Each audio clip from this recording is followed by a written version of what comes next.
নমস্কার, আমি শ্রীপার্থ। আমার ইউটিউব চ্যানেলে প্রত্যেককে স্বাগত জানাই। দেখুন, 9টি গ্রহের মধ্যে চন্দ্র গ্রহের প্রভাব কিন্তু আমাদের জীবনে অনস্বীকার্য। কালপুরুষ চক্রে চতুর্থ ভাবের অধিপতি চন্দ্র আমাদের জীবনের চলার পথে বহু গুরুত্বপূর্ণ জায়গায়, ভীষণ গুরুত্বপূর্ণ জায়গায় তার ভূমিকা পালন করে। এই চতুর্থ ভাবের অধিপতি, কালপুরুষ চক্রে চতুর্থ ভাবের অধিপতি চন্দ্র আমাদের গৃহ, আমাদের মানসিক শান্তি, সুখ, আমাদের মায়ের স্থানকে সবসময় নিয়ন্ত্রণ করে এবং আমাদের বাস্তুতে যে জলের স্থানগুলো, সেই জায়গাগুলোও কিন্তু চন্দ্রের আধিপত্য অনস্বীকার্য। তো এই চন্দ্র গ্রহটাকে ঠিকঠাক রাখা কিন্তু অত্যন্ত প্রয়োজন। নাহলে কিন্তু মন মানসিকতার ক্ষেত্রে, ছোটোখাটো ভ্রমণের ক্ষেত্রে, আমাদের জীবনের শান্তির ক্ষেত্রে সম্পূর্ণভাবে বিঘ্নিত হয়।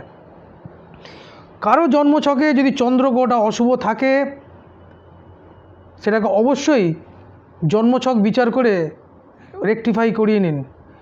এছাড়া যাদের ভালো আছে তাদেরকেও বলবো, প্রতিদিন এই চন্দ্রের উপাসনা করুন, চন্দ্রের যে দেবতা তার উপাসনা করুন। দেখবেন আপনাদের মন মানসিকতা, আপনাদের পরিবার সবসময় শান্তি বজায় থাকবে। প্রত্যেকের জন্য কয়েকটি করণীয় বিষয় আমি আজকে বলছি, যেটা করলে চন্দ্রের অশুভত্ব থেকে প্রত্যেকে রক্ষা পেতে পারেন। প্রতিদিন স্নানের জলেতে 1 চিমটে করে লবণ দিয়ে সেই জলের সঙ্গে মিশিয়ে নেওয়ার পর আপনারা স্নান করুন।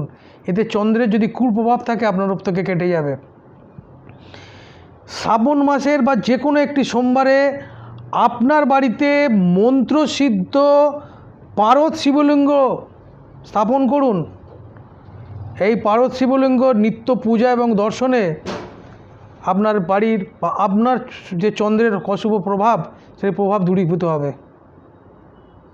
সুস্থ থাকুন, ভালো থাকুন, ধর্মের পথে থাকুন। নমস্কার।